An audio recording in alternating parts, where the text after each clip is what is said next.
Bon, du coup, je fais une petite vidéo pour répondre à la question qu'est-ce qui est le mieux entre le Dawn et Riftmaker en fer sur Gwen? Alors, la bonne réponse, c'est les deux, mais ça dépend. En fait, c'est simple, la Dawn Nashor, c'est l'item qui donne le plus de dégâts à Gwen en premier item, mais il y a des games où c'est un peu chaud de faire Dawn Nashor, et c'est plus dans ces games là qu'on a envie de faire Riftmaker. Et Riftmaker c'est une valeur sûre. Franchement, si vous avez un doute, faites Riftmaker. Dans le Dashar, alors du coup c'est l'item qui donne le plus de dégâts à Gwen en first, parce que en plus de donner de la paix, c'est le seul item qui donne de l'attaque speed. Et sachant que Gwen applique son passif sur chaque auto, c'est l'item le mieux pour faire le maximum de dégâts en un minimum de temps. On peut vraiment enchaîner assez facilement, mettre un Q-spell et très facilement réavoir un autre Q-spell chargé. Surtout que pendant qu'on met un maximum d'auto, on a aussi un maximum de stacks. Enfin, on a vraiment les 4 stacks assurément, à la condition qu'on puisse gap close notre adversaire. Ça peut être via le ghost, via le slow du R, et ça dépend du match-up. Et c'est là où ça devient compliqué, c'est qu'il y a des match-up, c'est assez compliqué de gap close en permanence. Donc dans le Nashor, en général, vous le faites quand vous connaissez votre match-up, que vous savez comment jouer sans prendre une rousse, parce que c'est quand même un item qui donne pas de PV, donc Gwen faut oublier, c'est quand même squishy hors de son dead, et même avec son dead on peut mourir assez vite.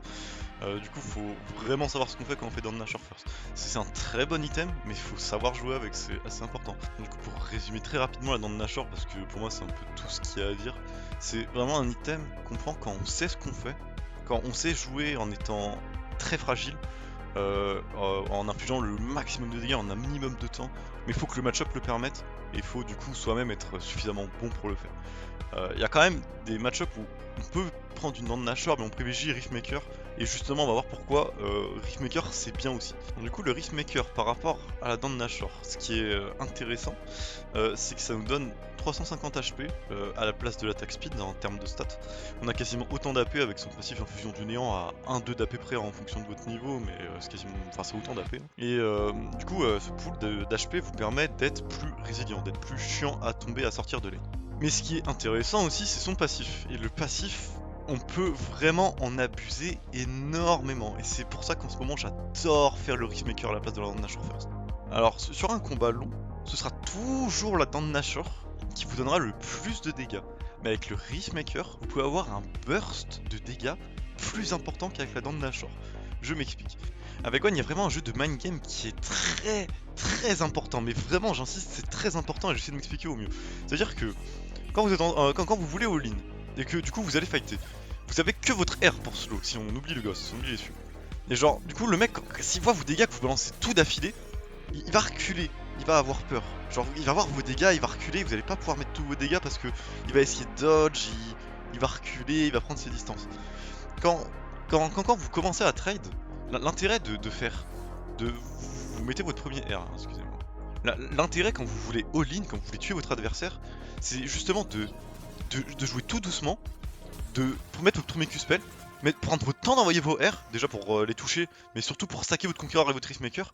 Et une fois que vous avez chargé un dernier Q et un dernier R, bah du coup, vu que les mecs ils prennent pas tant de dégâts que ça, ils disent bah c'est bon, je vais la tuer. Quand vous lâchez votre dernier R avec un Q-spell maxé, quand votre Riftmaker et votre conquéreur restack, les gens ils sont choc barre. Et vraiment, en burst de dégâts, c'est mieux avec le Riftmaker qu'avec la Dawn Nashor, parce qu'on a les 10% de dégâts du Riftmaker plus les 10% d'omnivampirisme. Donc c'est vraiment très surprenant et c'est vraiment jouer avec ce mind game. Voici un petit exemple en image. Je focus bien Mundo pour faire sentir à Kessa qu'elle est en sécurité. Pendant ce temps, je stack mon conquéreur et mon Riftmaker sur Mundo, et dès qu'elle a apporté, c'est une disparition.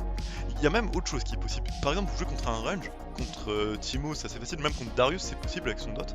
C'est vous prenez juste un dot, juste une auto, puis vous disengage tranquille. Et le temps que le dot continue de tourner, votre Riftmaker est stacké. Si jamais vous êtes even, même avec Darius, enfin si vous êtes au moins even, si vous n'êtes pas derrière, vous pouvez vraiment presque le run down. Alors bref, faut quand même jouer correctement le match-up, hein. Contre Darius tu peux pas EQ sinon t'es mort, mais vous pouvez vraiment abuser de commencer un trade parce que votre Riftmaker est stacké à cause de une auto, ou juste vous êtes pris 2 pokes d'affilée et votre Riftmaker a pas reset. Profitez-en. Le Riftmaker offre des possibilités. Déjà, c'est plus safe avec son pool d'HP. Et en fait, c'est qu'il y a vraiment un mind game avec le Riftmaker. Faut vraiment jouer sur ce mind game que vraiment quasiment personne fait attention. Genre, personne respecte le fait que quand tu fais un combat loin avec le Riftmaker, t'es beaucoup plus fort. Il y a peu de gens qui le respectent. Donc c'est pour ça. Le Riftmaker, j'aime beaucoup en ce moment parce que c'est trop facile de bait. Vraiment, les gens sont des moutons. C'est vraiment des moutons. Et il faut en abuser. Vraiment, faut avec le Riftmaker, si vous jouez très très bien, si vous avez un certain mind game, si vous arrivez à donner fin à vos adversaires, mais que vous connaissez leurs dégâts, vous savez qu'ils peuvent pas vous tuer, vous pouvez vraiment leur donner envie de vous run down. Bon, en général, si on peut faire dans Nashor, on peut quand même faire Riftmaker, mais ça dépend comment vous voulez jouer. En général, si vous n'êtes pas confiant, vous préférez le Riftmaker pour avoir le pool d'HP, c'est plus safe, c'est une valeur sûre. Mais la Dent de Nashor reste très très fine sur un combat long. Vous aurez évidemment plus de dégâts qu'avec le Riftmaker, sans aucun doute.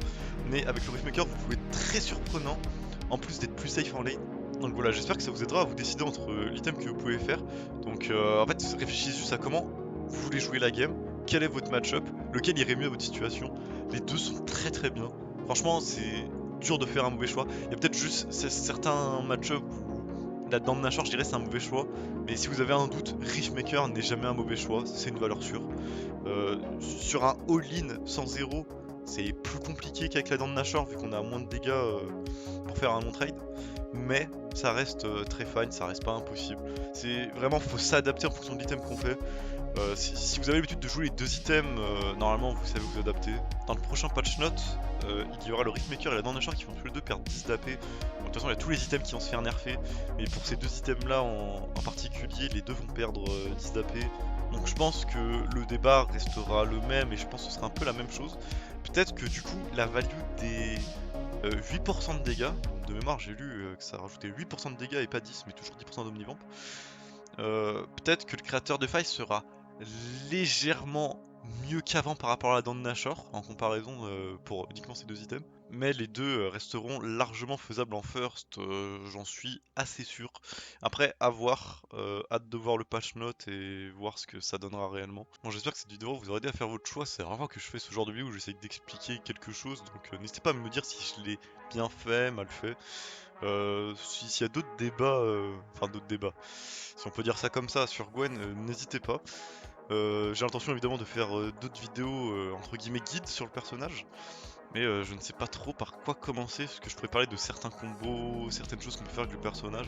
En même temps, vu que j'ai l'habitude de jouer le personnage, je me dis il n'y a pas tant de choses à dire, mais peut-être que je me trompe. Du coup, si vous avez décidé, n'hésitez pas. Puis sur ce, je vous souhaite une bonne journée, une bonne soirée, à plus.